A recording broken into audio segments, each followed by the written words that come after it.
নমস্কার বন্ধুরা, বীরভূম জেলায় অবস্থিত মা তারার মন্দিরটি ভারতবর্ষ তথা পশ্চিমবঙ্গের অন্যতম তীর্থক্ষেত্র। এই মন্দির স্থলে ভারতবর্ষের বহু প্রান্তের মানুষ কেবলমাত্র মাতৃ আরাধনার জন্য উপস্থিত হন এবং মায়ের কাছে নিজের মনোবাসনা পূরণের জন্য নানান উপচারের মধ্য দিয়ে স্ব-ইচ্ছার বহিঃপ্রকাশ ঘটান। এখানে মা তারা দেবী রূপে পূজিতা হন। মা তারা কতটা জাগ্রত সেটা আপনারা ইন্টারনেট ঘেঁটে অনেক ভক্তের কথা শুনলেই বা পড়তে জানতে পারবেন। তাই যে সকল বন্ধুরা মা তারার ভক্ত, যারা এখনও মা তারার দর্শন লাভ করতে পারেননি, তাদের অনুরোধ করব অবশ্যই একবারটি বীরভূমের পবিত্র ভূমিতে যেতে পারেন। মায়ের দর্শন মানে আপনার অনেক ইচ্ছা পূরণ হয়ে যায়। এখানে মাকে জাগ্রত দেবী হিসাবে পূজা করা হয় এবং মা এখানে জীবন্ত, সেই বিষয়টা সকল ভক্ত এক কথায় স্বীকার করে নেন। বন্ধুরা, মা তারাকে নিয়ে এক অলৌকিক ঘটনা ঘটেছিল আমারই এক পরিচিত বন্ধুর সাথে, এবং সেই অলৌকিক ঘটনাটি কী জানতে হলে অবশ্যই আজকের এই গল্পটি শুরু থেকে শেষ পর্যন্ত শুনবেন। ঘটনাটির কথা শুনলে আপনার গায়ের লোম খাড়া হয়ে উঠবে। আমার পরিচিত রথিনবাবু একবার আর্থিক সমস্যার সম্মুখীন হয়েছিলেন। তিনি সম্ভবত শেয়ার বাজারে টাকা ইনভেস্ট করেছিলেন এবং সেই সময় শেয়ার বাজারের সূচক অবস্থা খুবই খারাপ ছিল, যার কারণে তিনি বহু টাকার আর্থিক ক্ষতির সম্মুখীন হন। নানান মানুষ তার কাছ থেকে টাকা পাবেন বলে অহরহ তার বাড়ির সামনে এসে উপস্থিত হতেন এবং তাকে হাঁক ডাক করতেন। এরকম একটা পরিস্থিতিতে রথিনবাবু অত্যন্ত বিচলিত হয়ে পড়েন এবং কখনো কখনো তিনি নিজেকে শেষ করে দেওয়ার কথাও ভাবতেন। শুধুমাত্র পরিবারের কথা ভেবে তিনি কোনো খারাপ সিদ্ধান্ত নিতে পারেননি। তাই যতই পাওনাদার তার উপরে চিৎকার চেঁচামেচি করুক না কেন, তিনি নিজেকে বাঁচিয়ে রাখবেন, এটাই শেষ সিদ্ধান্ত নিয়েছিলেন। রথিনবাবু অত্যন্ত ঈশ্বরভক্ত মানুষ ছিলেন।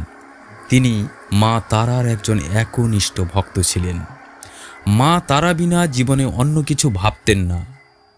রথিনবাবু বিশ্বাস করতেন মানুষের জীবনের উত্থান পতন কেবলমাত্র মায়ের অঙ্গুলি হেলন ছাড়া সম্ভব নয়। যখন মানুষ উন্নতির চরম শিখরে পৌঁছায়, তখন মানুষ অবশ্যই মায়ের আশীর্বাদ পায়। আবার সেই মানুষ যখন জীবনের সবচেয়ে দুঃখ ও দুর্দশার মধ্য দিয়ে জীবন কাটায়, সেটাও কিন্তু মায়ের অঙ্গুলি হেলন ছাড়া অন্য কারুর বিচার করার ক্ষমতা থাকে না। রথিনবাবুর আর্থিক অবস্থা এতটা শোচনীয় হয়ে গেছিল যে তিনি মায়ের জন্য একটা জবার মালা কিনে পুজো করবেন, সেইটুকু টাকাও তাঁর হাতে ছিল না। এক সময়কার পাড়ার মধ্যে সবচেয়ে বেশি পয়সাওয়ালা মানুষ, তিনি যে এভাবে পথের ভিখিরি হয়ে যাবেন, সেটা যেমন রথিনবাবু নিজেও কল্পনা করতে পারছেন না, ঠিক তেমনি রথিনবাবুর পাড়া প্রতিবেশীও কল্পনা করতে পারেন না।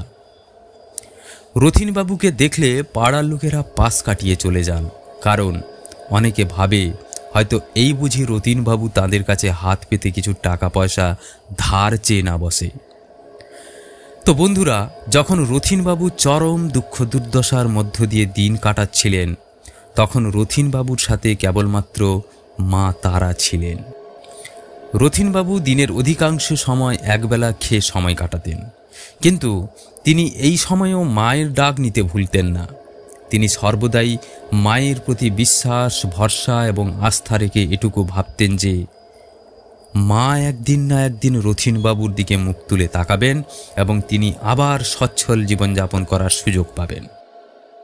রথিনবাবু সেদিন গল্পের ছলে যে কথাগুলো বলেছিলেন, সেই কথাগুলো শুনে সত্যি বলতে কি আমিও অবাক হয়ে যাই এবং আমার গায়ের লোম পর্যন্ত খাড়া হয়ে যায়। রথিনবাবু বলেছিলেন, সূর্য, তুমি বিশ্বাস করবে না, তখন প্রায় রাত 2টো বাজে। আমার ঘরের মধ্যে একটা সুগন্ধ অনুভূত হতে লাগলো। আমি কিন্তু ঘুমিয়েছিলাম, অঘোর ঘুমের মধ্যে আচ্ছন্ন ছিলাম, কিন্তু তবু আমি সেই সুগন্ধটা অনুভব করছিলাম।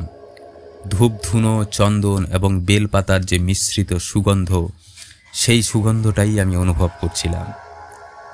হঠাৎ আমার মনে হলো কোনো এক বৃদ্ধা যেন আমাকে বলছে, রথিন, আমার কাছে আসবি না? আমার কাছে পুজো দিবি না? চলে আয়, আজই তোর হাতের পুজো নেওয়ার খুব ইচ্ছা। ঘুমের মধ্যে থেকেই রথিনবাবুর সাথে সেই বৃদ্ধার কথা হচ্ছে। রথিনবাবু বলছেন, আমি চোখ বন্ধ অবস্থাতেই বলছি, আমার কাছে তো পুজো দেওয়ার মতো সামর্থ্য নেই মা, আমার কাছে টাকা পয়সা কিচ্ছু নেই। আমি মা তোমার মন্দির পর্যন্ত পৌঁছাবই বা কী করে, আর পুজো দেবই বা কী করে? যদি কিছু টাকা পয়সা হাতে থাকতো তাহলে নিশ্চয়ই তোমার কাছে আমি যেতে পারতাম। তখন সেই বৃদ্ধা রথিনবাবুকে বলছেন, টাকা পয়সা নিয়ে চিন্তা করিস না, তুই চলে আয় না, স্টেশনে যেখানে তুই টিকিট কাটবি সেখানে কেউ না কেউ তোর জন্য অপেক্ষা করছে, সে নিশ্চয়ই তোকে ট্রেনে চড়ার জন্য টিকিটের একটা বন্দোবস্ত করে দেবে। ব্যাস, আমি ঘুমের ঘোরে স্বপ্নের মধ্যে মায়ের সাথে কেবল এইটুকু কথা বলেছিলাম। আমি তৎক্ষণাৎ বিছানা ছাড়লাম, স্নান করলাম, একটা শুদ্ধ প্যান্ট ও শার্ট পরলাম, তারপর বাড়ির কোনো সদস্যকে কিছু না জানিয়ে আস্তে করে দরজা খুলে বেরিয়ে গেলাম মা তারার পুজো দিতে। আমি যখন শিয়ালদা স্টেশনে পৌঁছালাম তখন একজন বৃদ্ধা আমাকে দেখে ভুবন মোহিনী হাসি হেসে বললেন, আপনি তারাপীঠ যাবেন? আমার সাথে চলুন। আমি বললাম, আপনি জানলেন কি করে আমি তারাপীঠ যাব? বৃদ্ধা একগাল হেসে বললেন, আরে আমি জানবো না? আপনার চোখ মুখ বলছে আপনি মায়ের দর্শনে বেরিয়েছেন, তাই আমি আপনাকে বললাম। এই সব কথা বলতে বলতে আমি কখন যে এসে রামপুরহাট ট্রেনে চেপে বসেছি আমি নিজেই জানি না। এক কথায় বলতে হলে আমি কেমন বেহুশ ছিলাম। ট্রেনটা ততক্ষণে অনেকটা এগিয়ে এসেছে। আমার মনে হলো আমি ট্রেনে এসে কখন বসলাম আর টিকিটই বা কাটলাম কখন, আমি কিচ্ছু জানি না। শুধু বুক পকেটে হাতটা চেপে দিতে দেখি উঁচু উঁচু লাগছে মনে হলো। ভাবলাম পকেটে আবার কি আছে। যখন পকেটে হাত দিলাম তখন তুমি কেন, কেউই বিশ্বাস করবে না আমার পকেটে কি ছিল। আমি বেশ মনোযোগের সাথে তাঁর কথাগুলো শুনছিলাম এবং এক প্রকার ভিন্ন জগৎ থেকে ফিরে এসে বললাম, রথিনদা, তোমার বুক পকেটে কি ছিল? রথিনদা শুধু বলল, জয় মা তারার জয়, জয় মা তারার জয়, জয় মা তারার জয়। জানিস সূর্য, আমার বুক পকেটে ছিল রামপুরহাট যাওয়ার একটা টিকিট আর 10,000 টাকা। আমি এক প্রকার চমকে উঠলাম রথিনদার মুখ থেকে এই ধরনের কথা শুনে। আমি বললাম, তুমি কি পাগল হয়েছ নাকি? যেখানে তোমার কাছে খাওয়ার টাকা নেই, ঠাকুরের জন্য একটা মালা কেনার পয়সা নেই, একটা টিকিট কাটার টাকা পর্যন্ত তোমার কাছে ছিল না, আর তুমি কিনা বলছো তোমার বুক পকেটে একটা টিকিট আর 10,000 টাকা আছে? রথিনদা বলল, হ্যাঁ, আমি তোকে আগেই বললাম না তোর আমার এই কথাগুলো বিশ্বাস হবে না, কিন্তু এটা আমার সাথে ঘটেছিল। আমি বুক পকেট থেকে টিকিটটা দেখলাম এবং সেটা এই ট্রেনেরই টিকিট কাটা ছিল। 10,000 টাকার নকল নয় রে, 10,000 টাকা আসল নোট ছিল। আমি একটু অতি উৎসাহিত হয়ে রথিনদাকে জিজ্ঞেস করলাম, যে বৃদ্ধা তোমার সাথে কথা বলছিল স্টেশনে, তিনি কোথায় ছিলেন? রথিনদা কেমন আকাশ থেকে পড়লেন আর বললেন, বৃদ্ধা? কোন বৃদ্ধা? আমি বললাম, কেন? এতক্ষণ তুমি যে বৃদ্ধার কথা বলছিলে, যে তোমাকে স্টেশনে দেখেই বলে দিয়েছিল যে তুমি তারাপীঠ যাচ্ছ পুজো দিতে। রথিনদা একটু উদাস হয়ে বললেন, মিথ্যা বলিস না। মিথ্যা বলছি না রে সূর্য, উনি কোনো বৃদ্ধা ছিলেন না, উনি স্বয়ং মা তারা ছিলেন।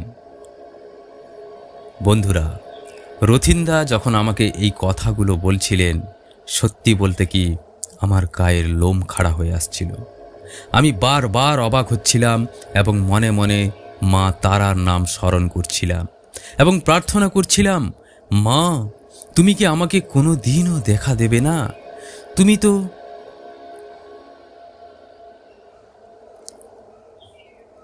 তো রথিনদাকে দেখা দিলে, কিন্তু আমাকে কি দেখা দেবে না? রথিনদাকে বললাম, রথিনদা, তারপর তোমার সাথে কি ঘটেছিল? রথিনদা একগাল হেসেই আমাকে বলল, ওই 10,000 টাকা নিয়ে মায়ের কাছে 108 জবার মালা দিয়ে পুজো দিলাম।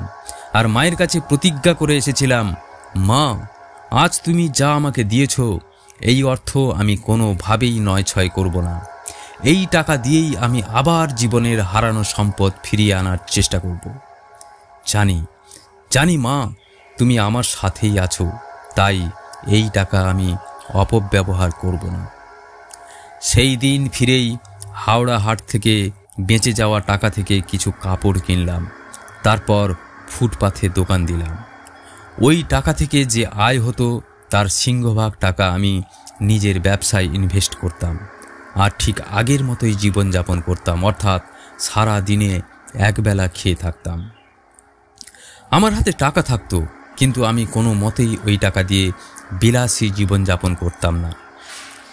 এভাবেই যখন আমি প্রায় 2 থেকে 3 বছর রাস্তার ফুটপাতে বসে দোকান চালালাম, ঠিক তখনই আমার দোকানের সামনে যে বড় দোকানটা ছিল সেই দোকানদার আমাকে বলল, ভাই রথিন, আমি আমার এই দোকানটাকে বিক্রি করে দিতে চাইছি।